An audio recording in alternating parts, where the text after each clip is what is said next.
मोदींवर देखील टीका केलेली आहे. उद्धव ठाकरे यांनी आपल्या भाषणामधून मोदींवर देखील टीका केलेली आहे. खरं म्हणजे ते तर मला तर कधी सोडतच नाहीत. माझ्यावर नेहमी सातत्याने टीका आगपकड चालू असते. पण जाऊ द्या, त्याच्यात मी काय टीकेला आरोपाला टीकेने उत्तर देत नाही.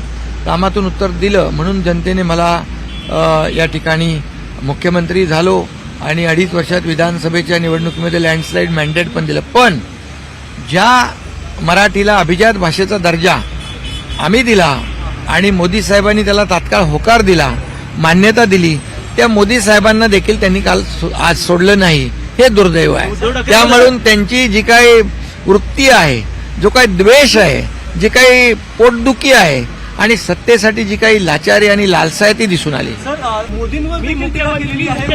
उद्धव ठाकरे यांनी आपल्या भाषणामधून मोदींवर देखील टीका केलेली आहे. खरं म्हणजे ते तर मला तर कधी सोडतच नाहीत. माझ्यावर नेहमी सातत्याने टीका आगपकड चालू असते. पण जाऊ द्या, त्याच्यात मी काय टीकेला आरोपाला टीकेने उत्तर देत नाही.